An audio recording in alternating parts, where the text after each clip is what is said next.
Bonjour à tous et bienvenue dans cette nouvelle leçon de géographie sur l'Union européenne, consacrée à la valorisation des atouts pour renforcer la compétitivité des territoires. Ce cours s'organise en trois parties. Premièrement, nous aborderons la mise en valeur des ressources locales.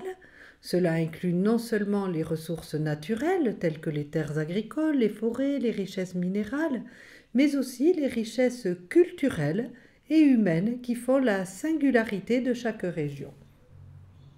Ensuite, dans un second temps, nous nous pencherons sur le développement des infrastructures. Des réseaux de transport efficaces, des infrastructures numériques performantes ou encore des services publics de qualité sont autant d'éléments qui facilitent les échanges, attirent les investissements et améliorent la qualité de vie des habitants. Enfin, dans la dernière partie, nous examinerons l'importance des partenariats entre régions. Commençons donc par la mise en valeur des ressources locales. Celle-ci repose sur deux principales catégories de ressources, les ressources naturelles et les ressources culturelles. Prenons l'exemple des ressources naturelles.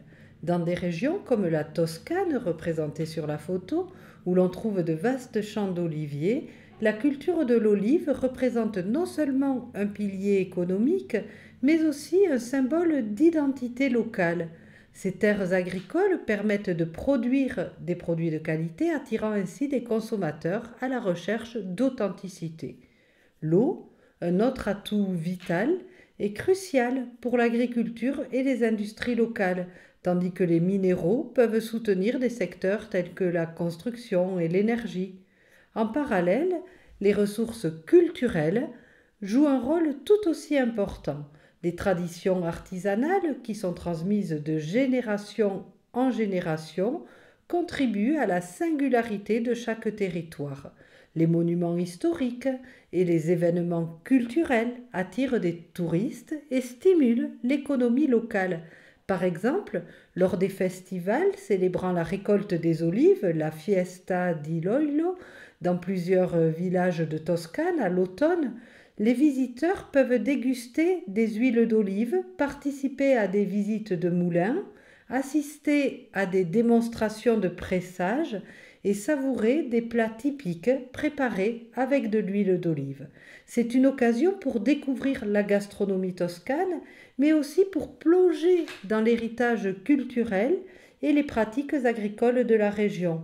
Ainsi, en mettant en valeur à la fois leurs ressources naturelles et culturelles, les territoires peuvent se démarquer sur la scène européenne, renforcer leur compétitivité, tout en préservant leur héritage et leur identité.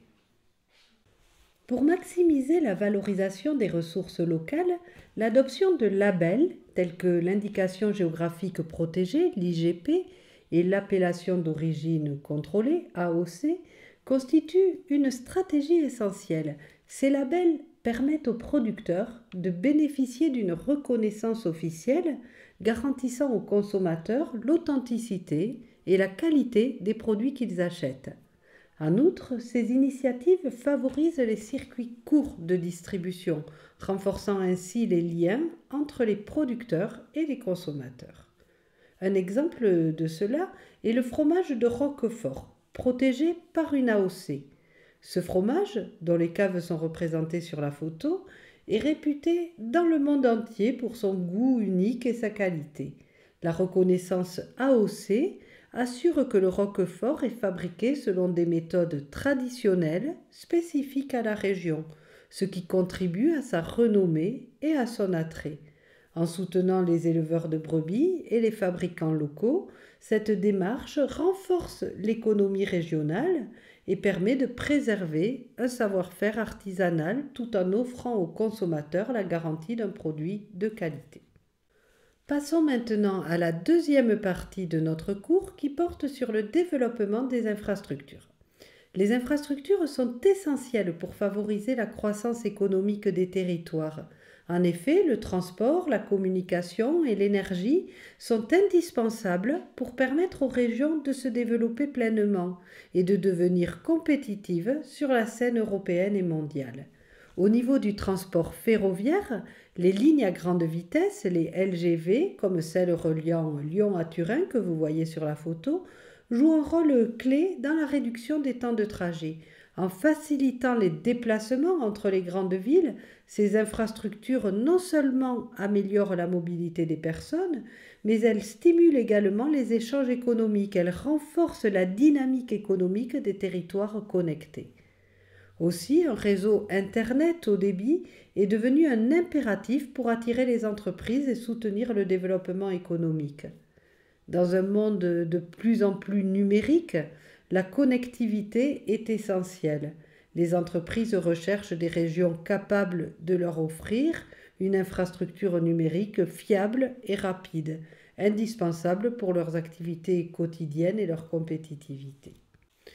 L'Union européenne joue un rôle important dans le financement des infrastructures, par le biais de plusieurs fonds, tels que le Fonds européen de développement régional, le FEDER, le Fonds social européen, le FSE, et le Connecting Europe Facility, CEF.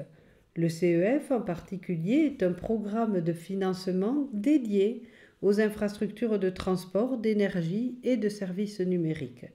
Il vise à promouvoir des projets qui renforcent la connectivité entre les États membres. Ce programme permet de soutenir des initiatives variées allant de la construction de nouvelles lignes ferroviaires à haute vitesse à l'amélioration des réseaux énergétiques comme les lignes à haute tension, les pipelines pour transporter le gaz et à la mise en place d'infrastructures numériques. Nous entamons maintenant la troisième partie de notre présentation qui se concentre sur les partenariats entre régions. Les collaborations sont fondamentales pour mutualiser les ressources, échanger les bonnes pratiques et répondre efficacement à des enjeux communs. Par exemple, le programme Interreg finance des projets de coopération entre des régions situées dans des États membres différents de l'Union européenne. Ce programme vise à encourager des initiatives transfrontalières permettant ainsi aux territoires de travailler ensemble sur des projets qui bénéficient à leurs populations respectives. Prenons l'exemple de l'hôpital de Puigcerdà, situé en Cerdagne, à cheval entre la France et l'Espagne. Cet établissement que vous voyez sur la photo a pu bénéficier du programme Interreg. C'est un établissement binational, ouvert aux patients des deux pays, sans barrière administrative. Cela permet de surmonter les différences réglementaires et de garantir un accès aux soins pour tous, indépendamment de la nationalité du patient. Ce type de coopération illustre parfaitement comment les partenariats entre régions peuvent promouvoir la solidarité et l'intégration entre les États membres, tout en répondant aux besoins spécifiques des populations locales.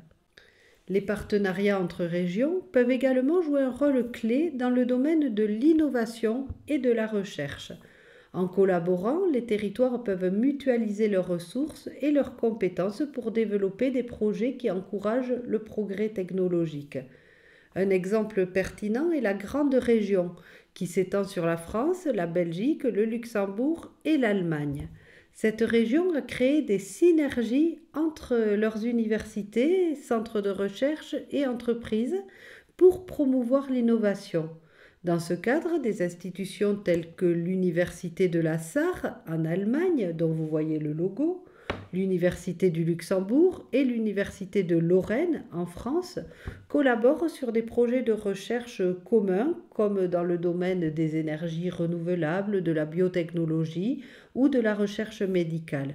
Cette coopération inclut également la création de programmes d'échange d'étudiants et de chercheurs, permettant ainsi de favoriser le partage de connaissances et d'expériences.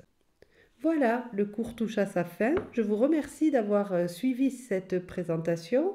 Si vous avez des questions ou des points à éclaircir, n'hésitez pas à les poser en commentaire. Ça peut me permettre de vous répondre et d'améliorer mes vidéos.